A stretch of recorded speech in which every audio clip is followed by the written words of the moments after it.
Sorry to interrupt your work, but you're making a serious mistake. Huh? With reindeer, I mean.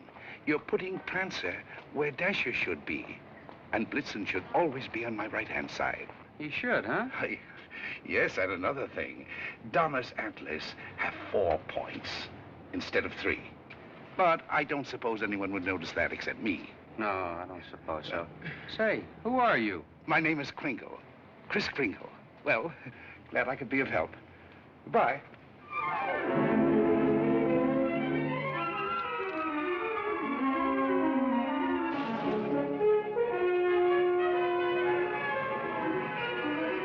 You see, it's all in your wrists, like throwing a ball. Now watch. See? Mrs. Walker, that new Santa Claus you hired is wonderful. Where'd you find him? Well, he answered the ad along with 100 others. He is good, isn't he? Well, the parade's ready to start. You coming? I'm going home and getting a hot tub. I may just stay there until next Thanksgiving. But you've worked so hard on the parade. If I want to, I can see it from the roof of my apartment. Bye.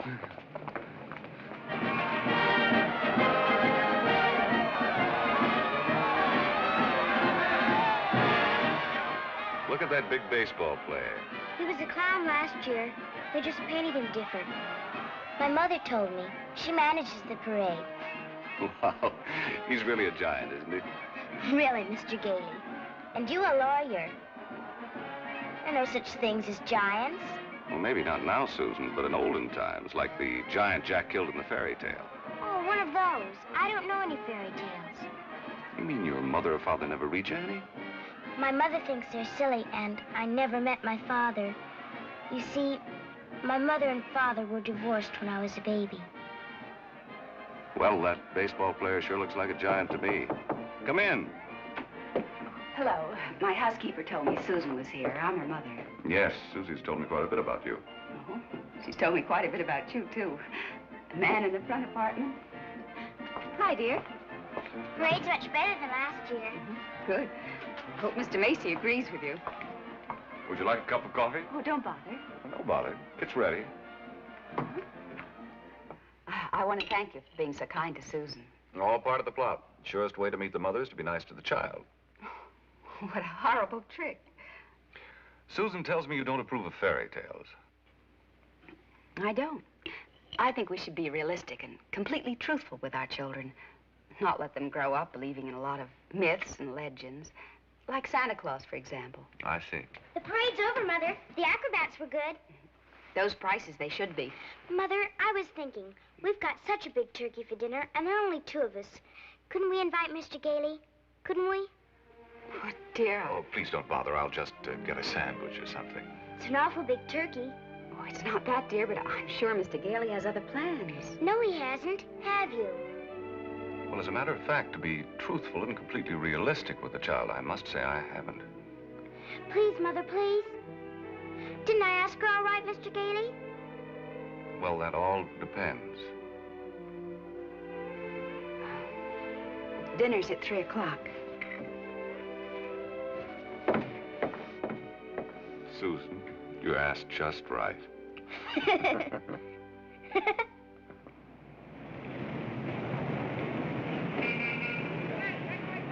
Before those screaming brats arrive, I want to give you a few pointers on how to be a good Santa Claus. Go ahead. Now, here's a list of toys we have to push. You know, things we've overstocked.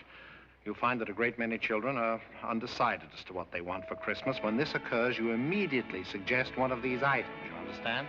I certainly do. All right, here they come. You get up there and go to work and memorize that list. And remember, be jolly. You're working for Macy's. Imagine that. Making a child take something he doesn't want just because he bought too many of the wrong toys. That's what I've been fighting against for years. And what's that, Pop? Praying to commercialize Christmas. And a Merry Christmas to you. Now then, what's your name, little boy? Peter.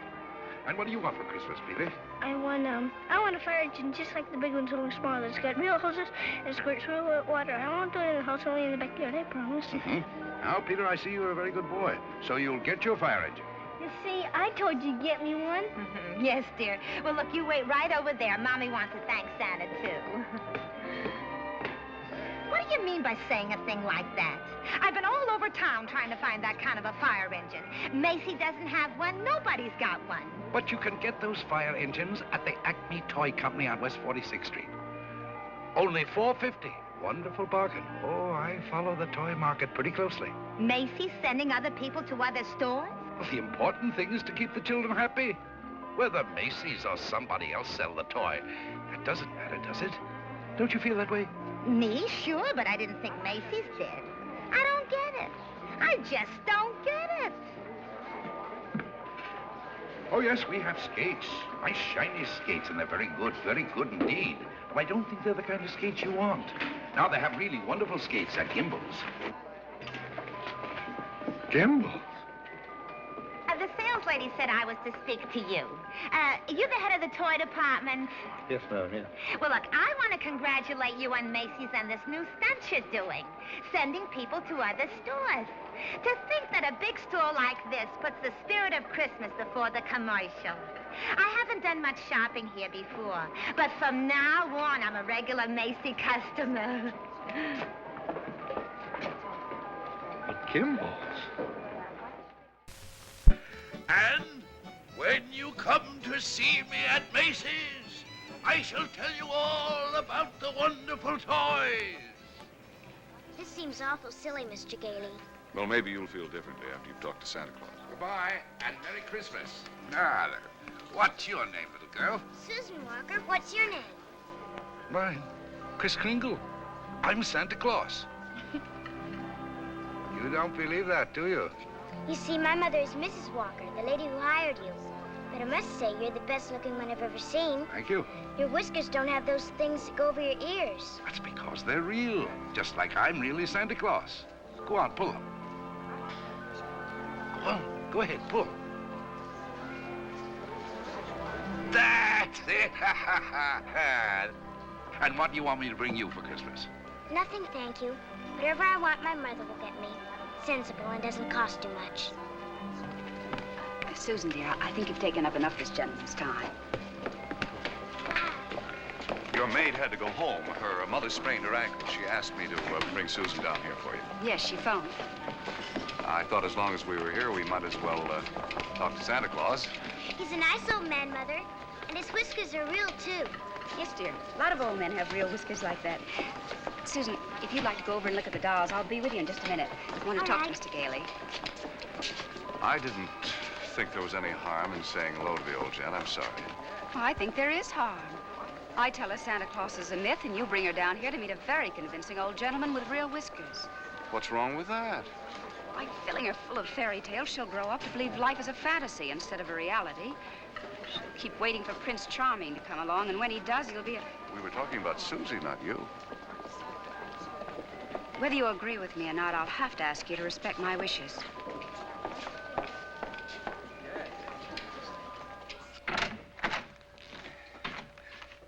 You sent for me. Yes, sit down, won't you? This is a lovely little girl you have here. Thank you. Susan's the reason I asked you to drop down. She's a little confused.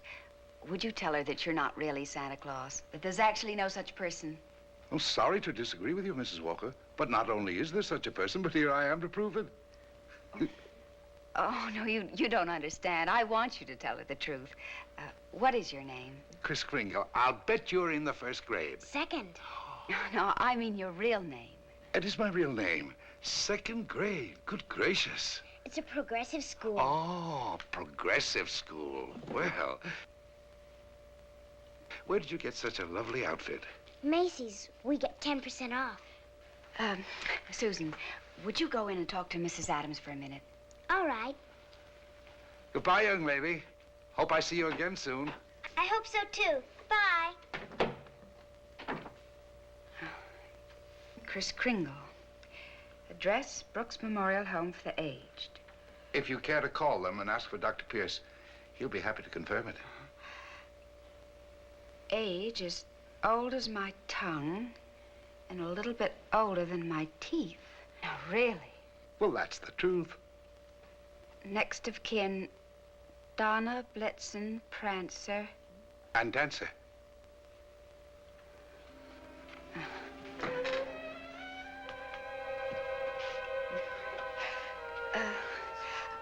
I'm sorry, Mr. Kringle. Yes, well, I'm afraid we're going to have to make a change. You see, the Santa Claus we had last year is back in town, and, well, I feel I owe it to him to, Have I done something wrong? No. Excuse me. Yes? Mr. Macy wants to see you immediately, Mrs. Walker. Oh, yes, right away. You'll have to excuse me. Miss Adams will give you your voucher on the way out, and you'll receive a full week's salary.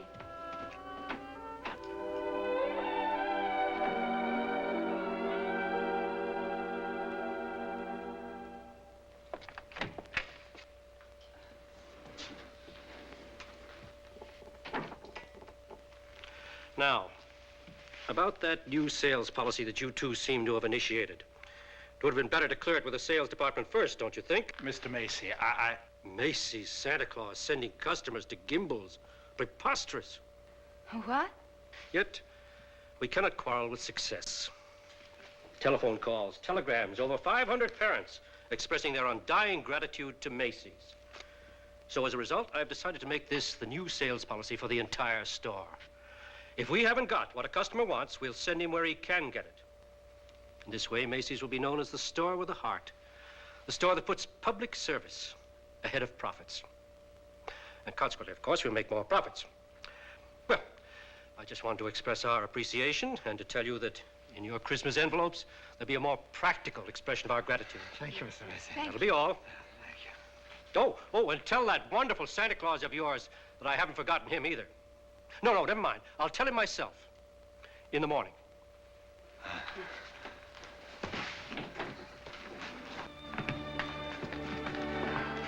Imagine, a bonus. I fired him. Who? Santa Claus? No. He's crazy, thinks he is Santa Claus. Well, I don't care if he thinks he's the Easter Bunny. You better get him back. Oh, it's too great a risk. He might have a fit or something. I tell you, the man's insane. Maybe just a little bit insane. Mr. Sawyer. What? We'll get Sawyer to examine him. He's a psychologist. That's what he's being paid for, to examine the employees. Can't get him back. He's already gone. Well, then you better scoot after him and get him, because if you don't, we're going to have a very unmerry Christmas. Oh, Mr. Kringle! Mr. Kringle! I'm afraid I acted rather hastily and perhaps unfairly. This other Santa Claus, well, Mr. Macy has found something else for him to do, and, well, we want you to stay on. Well, this is mighty good news. You see, Mrs. Walter, for 50 years or so, I've been more and more worried about Christmas. Christmas is not just a day, it's a frame of mind, and that's what they've been changing. Well, I'm glad you're taking me back. Maybe I can do something about it. And I'm glad I met you and your daughter. You're my test case. We are? Yes, in a way, you're the whole thing in miniature. And if I win you over, well, there's still hope. If not, I guess I'm through. But I'll try, and I'm warning you, I don't give up easily. Oh, well, Mr. Kringle, first thing in the morning, do you report to Mr. Sawyer's office for a little examination? Mental examination? Well, partly, yes. Oh, I don't mind. I've taken dozens. Haven't failed one yet. Yeah. How many days in the week? 7. How many things do you see? 4. Muscular coordination? Perfect. Who was vice president under James Monroe? Daniel D. Tompkins. I'll bet your Mr. Sawyer doesn't know that one.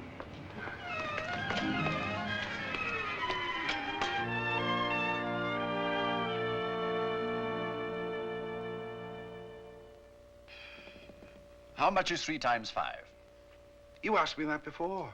I'm conducting this examination. How much is 3 times 5? Same as it was before. 15. You're rather nervous, aren't you, Mr. Sawyer? Do you get enough sleep? My personal habits are of no concern to you. Oh, I'm sorry. It's just that I hate to see anyone all tied up. How many fingers do you see? 3. You bite your nails, too? I want you to stand up straight with your arms extended. Muscular coordination test. Surely I'll be glad to. You know, very often nervous habits like yours is caused by insecurity. Are you happy at home, Mr. Sawyer? That will be all, Mr. Kringle. The examination's over. You may go.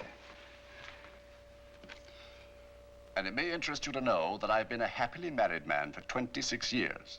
Oh, I'm delighted to hear it. Bye. Your wife, Mr. Sawyer? That's it. Agnes, how many times have I told you not to bother with the office? No, I give you a perfectly liberal allowance. If that fat, stupid brother of yours would get a job, you wouldn't have to be pestering me all the time. Not a penny. How long have you known him, Dr. Pierce? Well, he wandered into the home about 8 months ago. Looked the place over and said, it'll do. Just stayed on. Has he ever told you his real name? He said he was Kris Kringle. We never pressed him further.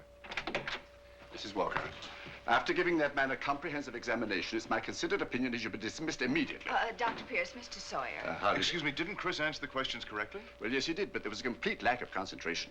There's no doubt about it, he should be placed in a mental institution. And wait a minute. People are institutionalized to prevent them from hurting themselves or other people. His is a delusion for good. He only wants to be friendly, helpful.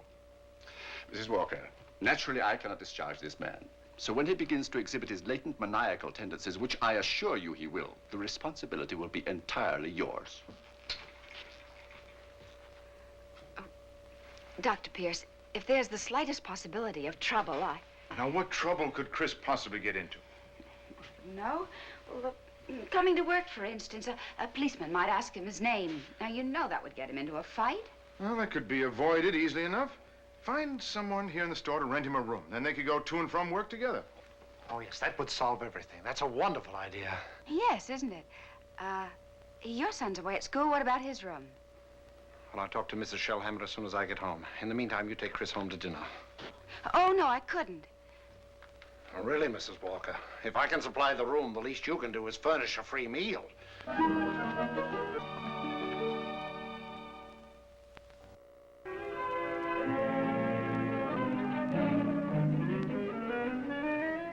What sort of games do you play, Susan?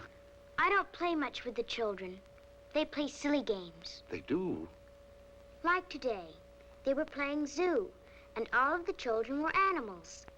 Homer was supposed to be the zookeeper. He said, "What kind of an animal are you?" I said, "I'm not an animal. I'm a girl." He said, "Only animals allowed here. Bye." Oh, that's too bad. Sounds like a wonderful game to me. Of course, to play it right, you've got to have imagination. Do you know what imagination is?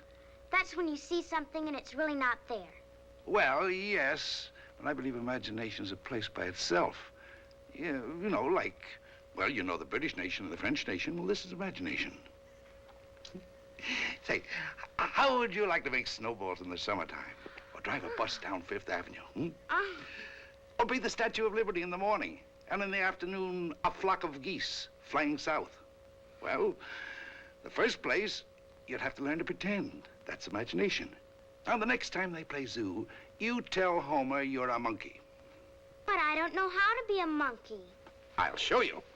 Now, stand up. First, you bend way over. That's it. Keep your arms loose. Now, then you scratch. On the contrary, the firm of Hazlip, Sherman, and Hazlip has been very good to me. But being an exceptional lawyer, I want to open my own office. Naturally. We're having our first lesson in pretending, and we're doing pretty well, too. She'll be having nightmares for weeks. But she'll be having a lot of fun in the daytime. Hello? Oh, Mr. Shellhammer, that's fine. The Shellhammers have a room for you. That's very kind of them, but I've accepted Mr. Gailey's offer to stay with him. Mr. Gailey? I'll get the meat. Oh, thank you, Mr. Shellhammer, but it seems he's made other arrangements.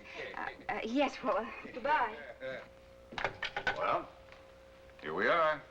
Steaks. No, it's venison. A friend of mine at the office gave it to me. What's venison? Oh, deer meat. If you don't like it, I have eggs for you. Could I have eggs, too? Venison, you know, I couldn't. Oh, I forgot. Well, there must be something you want for Christmas. Something that even your mother doesn't know about. Why don't you give me a chance? All right. Good. That's what I want for Christmas. A doll's house like this? No, a real house. A real house? If you're really Santa Claus, you can get it for me. And if you can't, just a nice man with a white beard like Mother says. Well, just because every child doesn't get his wish, that doesn't mean there isn't a Santa Claus. That's what I thought you'd say. But what could you possibly want with a house like this? Live in it with my mother. But you have this lovely apartment. But I want a backyard and a swing and... She can't get it, huh? I didn't say that. Well, it's a tall order, but I'll do the best I can. May I keep this? Mm-hmm. Good night, Susan. Good night.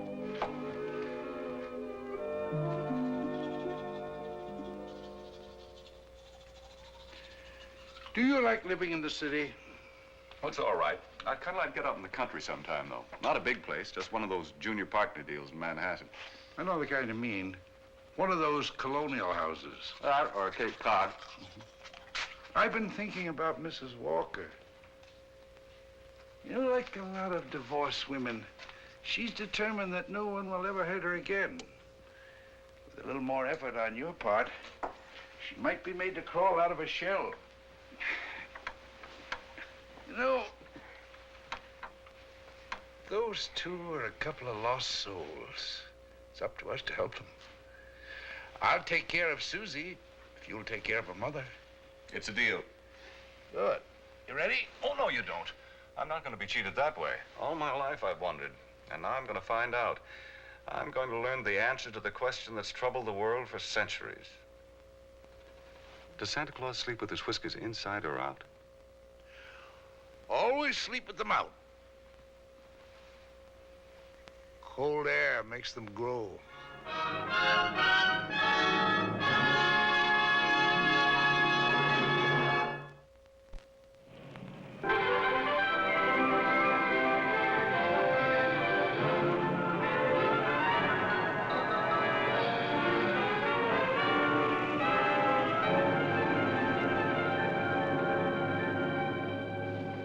This is one event I never expected to see. Two can play at this game, Mr. Macy. If Gimbel's haven't got what the customer wants, we'll send him over to Macy's. It'll be a pleasure, Mr. Gimble. And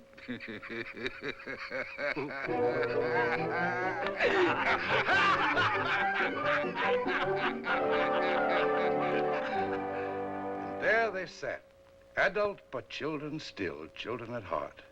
It was summer, warm, glorious summer. The end. Do you like that story, Susan? Mr. Kringle, do you think I'm going to get my house for Christmas? Well, I can't promise, but we mustn't give up hope. Good night, Susan. Tomorrow evening, I'll read you another story. I can't. I've got to go to school. Isn't this vacation? Yes, but this is what they call a required function. Required function? The Fillmore Progressive School requests your presence at a special performance of a Christmas play to be given in the modern manner. What does that mean? A Christmas play without Santa Claus. Well,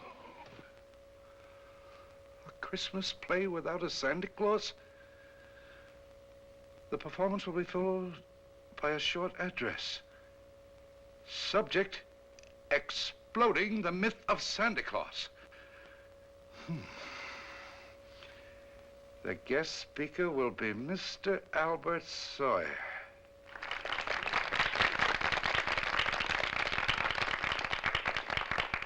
I'm very happy you enjoyed our little play.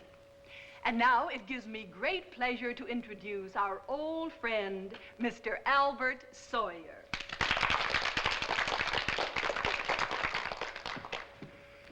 Parents and young people, it's thrilling indeed to see so many happy, smiling faces. I know you're all looking forward to a joyous Christmas, but as those of you in this intelligent group know, this is going to be a Christmas without Santa Claus. Such a person as Santa Claus or St. Nicholas or Kris Kringle does not exist. Never has existed and never will exist. This silly old man in his red suit represents the wishful dreaming of all people. He's the all-giver, the generous father. Mature adults who keep this myth alive are clinging to childish fantasies and show themselves afraid to face realities. People who play Santa have a strong feeling of guilt. I see nothing to laugh at. Far from being amusing, this myth... Far from being amusing,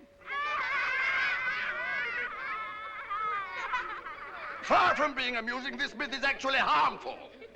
Only stupid old men prancing around in white whiskers keep this ridiculous myth alive.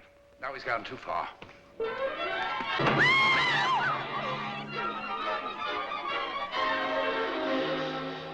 He became violent because I attacked his delusions, and he'll do it again. Well, if you ask me, I think we ought to get an outside psychiatrist to examine him. Then you better do it right away before Mr. Macy hears about it. Oh, that's right. You explain it to Mr. Kringle. After all, you're his friend. Oh, no, I can't. Well, I've grown very fond of him, and this is going to hurt him deeply.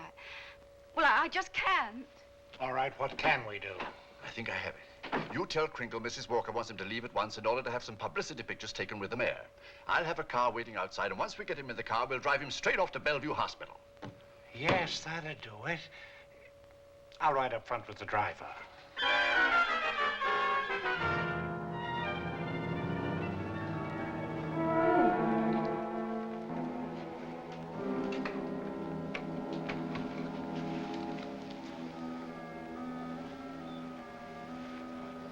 Hello, Chris.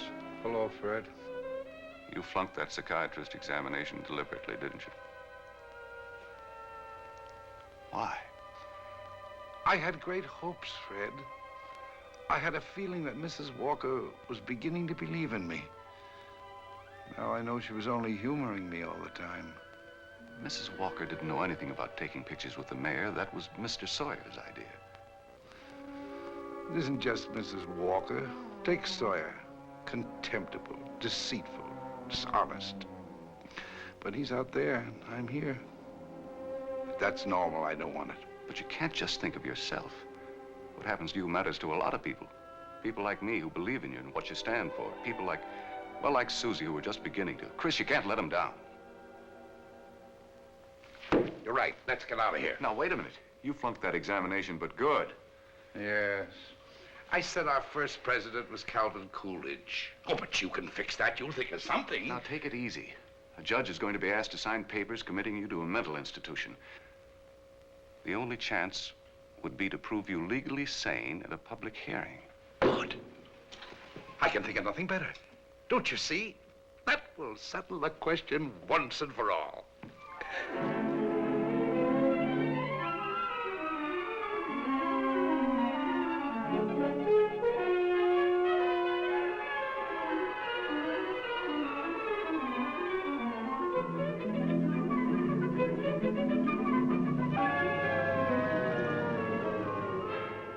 You solemnly swear the evidence you are about to give at this hearing is the truth, the whole truth, and nothing but the truth? I do. Good morning, Your Honor. Good morning. You may proceed, Mr. District Attorney. My name's Thomas Mara. What's yours? Kris Kringle. Oh. Where do you live? That's what this hearing will decide. It's a very sound answer, Mr. Kringle. Thank you, Your Honor. Tell me, do you really believe that you're Santa Claus? Of course. The state rests, Your Honor. In view of this statement, do you still wish to put in a defense, young man? I do, Your Honor. I'm fully aware of my client's opinions. In fact, that is the entire case against him. That Mr. Kringle is not sane because he believes himself to be Santa Claus. An entirely logical assumption, I'm afraid. Not necessarily, Your Honor. You believe yourself to be Judge Harper, yet no one questions your sanity because you are Judge Harper. Mr. Kringle is the subject of this hearing, not me. Exactly. So I intend to prove that Mr. Kringle is Santa Claus.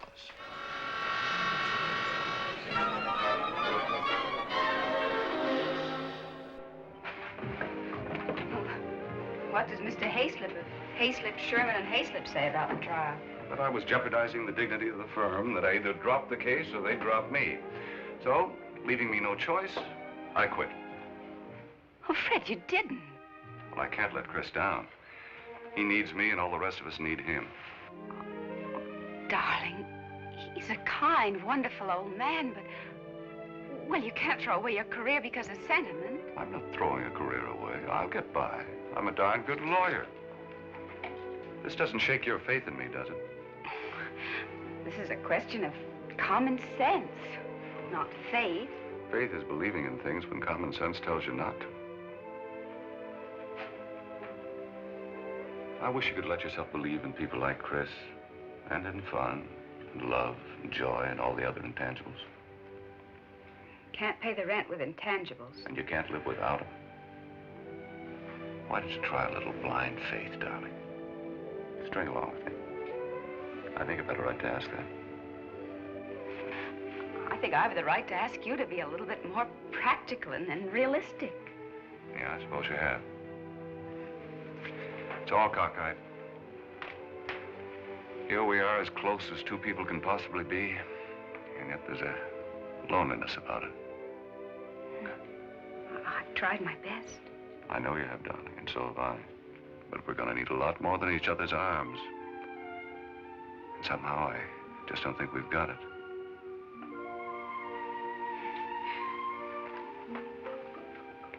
Funny.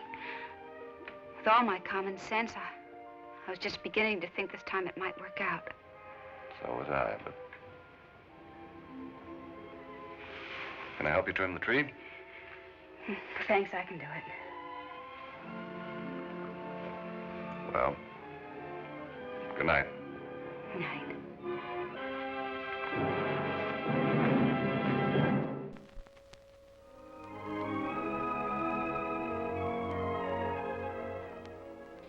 Your name, sir? R.H. Macy. Do you recognize this man? Yes, he's an employee of mine, Kris Kringle. Do you believe him to be of sound mind? I certainly do. Mr. Macy, you're under oath. Do you really believe that this man is Santa Claus?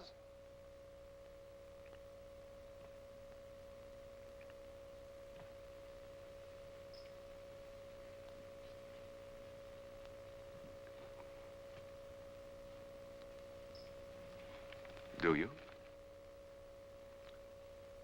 I do. That is all.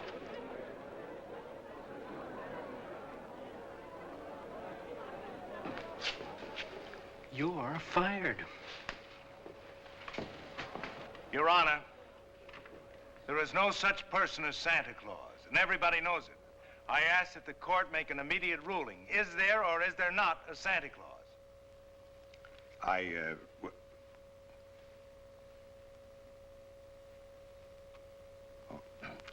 This court will take a short recess to consider the matter. I don't care about the law. I'm talking about politics. You go back in there and rule that there's no Santa Claus, we won't be even able to put you in the primaries. Oh, Charlie. I'm a responsible judge. How can I seriously rule that there is a Santa Claus? All right, go back in there and rule there isn't. The kids read about it, so they don't hang up their stockings. So what happens to all the toys that are supposed to be in them stockings? Nobody buys them. Oh, the toy manufacturers are gonna love that. What about the Christmas card makers, the candy companies? Oh, boy, are you gonna be a popular guy. And what about the Salvation Army? They got a Santa Claus on every corner. Henry, I'm telling you, if you go back in there and rule that there's no Santa Claus, you can count on getting just 2 votes. Your own and that district attorney's out there.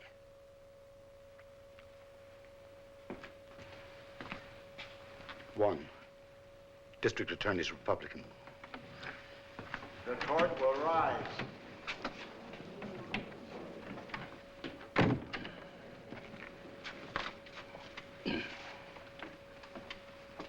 This court has just consulted the highest authority available. The traditions of American justice demand a broad and unprejudiced view of such a controversial matter. And therefore, this court is determined to keep an open mind and hear the evidence from either side. But can my opponent produce any evidence in support of this contention? Your Honor, I can. Will Thomas Mara take the stand? Who, me? Thomas Mara, Jr. Thomas Mara. Hi, Daddy.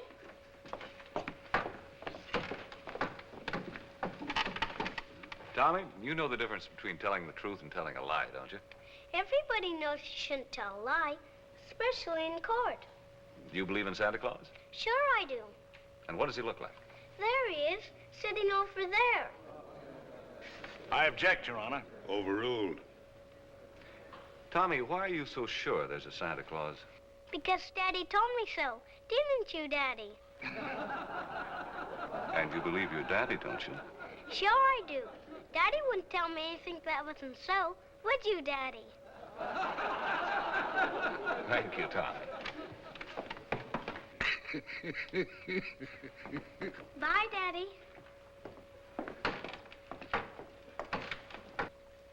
The state of New York is willing to concede the existence of a Santa Claus.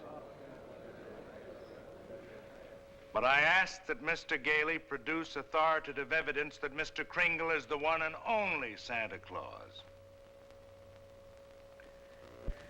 Your point is well taken, Mr. Mara.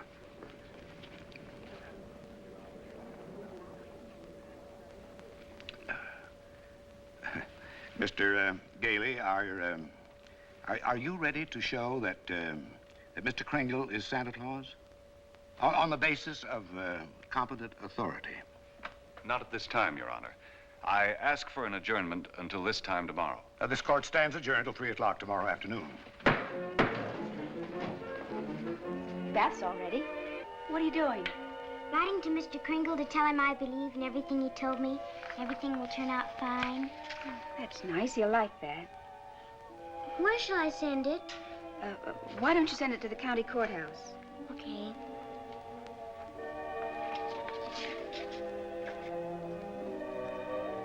What did you write, Mother? I believe in you too, Doris. Go take your bath now.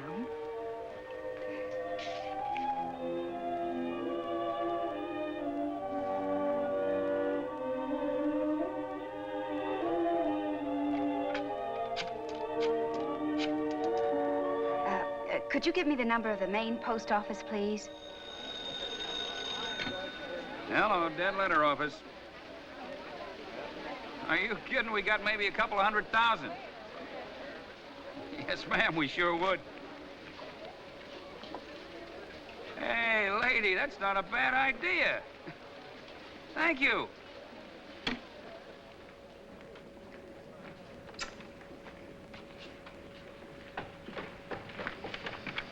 Chris, I've got bad news for you. I've tried every way to get some competent authority. I wired the mayor, the governor, everybody. Susan. And means more to me than all the mayors and governors in the world. It's all over. He hasn't got a thing.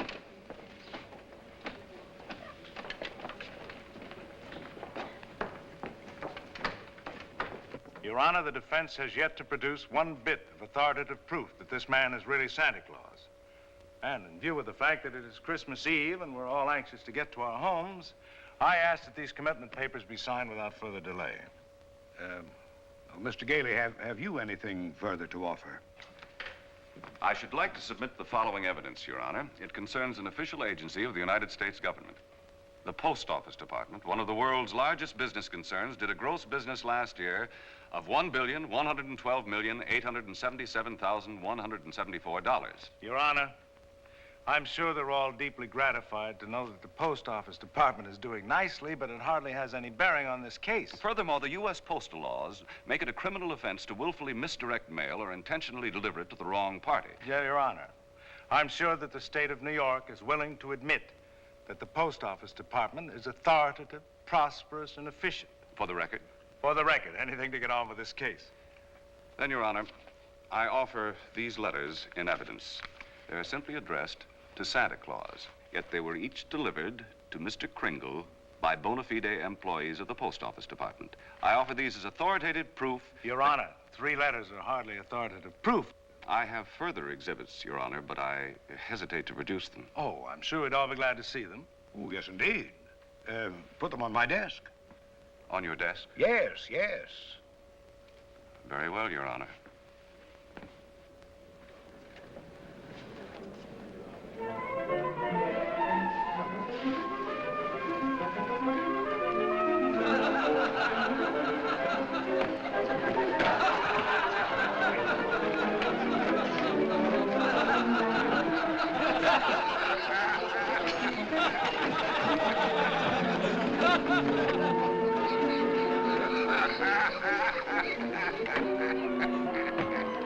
Your Honor, every one of these letters is addressed to Santa Claus, and the post office has delivered them to my client.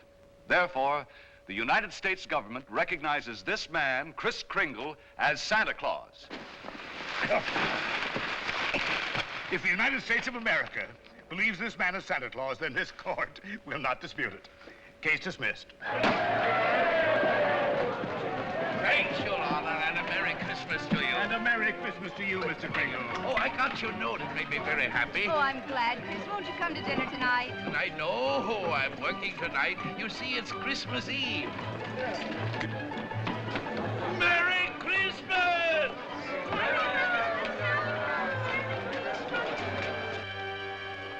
What's the matter with Susan? I think she misses Kris. Don't worry, young lady. Kris is bound to come. Didn't get my present, Uncle Fred. Why, darling, you got a lot of presents. Not the one I wanted. Not the one Mr. Kringle was going to get for me. What was that? Doesn't matter. I didn't get it.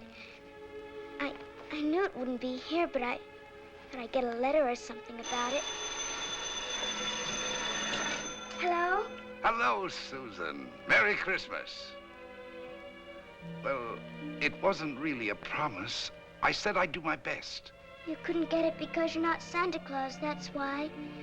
Just a nice man with white whiskers like my mother says. And I shouldn't have believed you. Susan. Merry Christmas, Kris. I'm sorry Susan is disappointed in me. Oh, she'll be all right. Here's Fred. Merry Christmas. Where are you? Out at the home. Fred, we're giving a little party this afternoon. Will you bring Mrs. Walker and Susan out to help us celebrate? Of course I will. Now, you turn off the parkway at Seymour. Drive 3 blocks, then turn onto Ashley Drive. You'll see it on the right. Got it. Bye. Susan, I was wrong when I told you not to believe in Mr. Kringle. You must have faith in him. But he didn't get me that. That doesn't make sense, Mother. Faith is believing in things even when common sense tells you not to.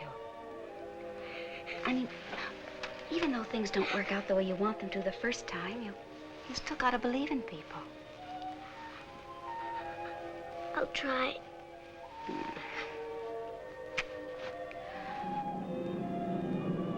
There it is, Ashley Drive. I do believe. I do believe. I do. Stop, Uncle Fred, stop! Susan!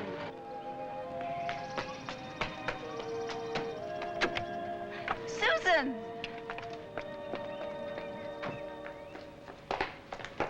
Susan?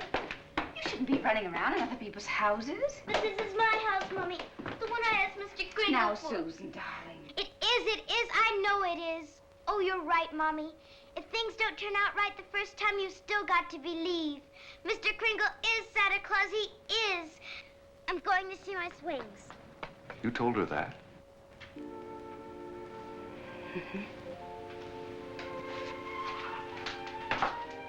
The house seems to be for sale.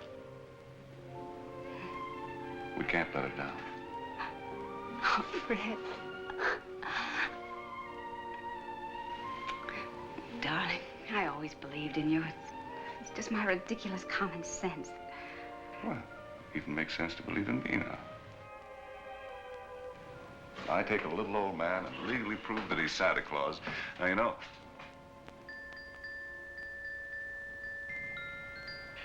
Oh, no. Wait, it must have been left by one of the tenants. Maybe. Maybe I didn't do such a remarkable thing after all.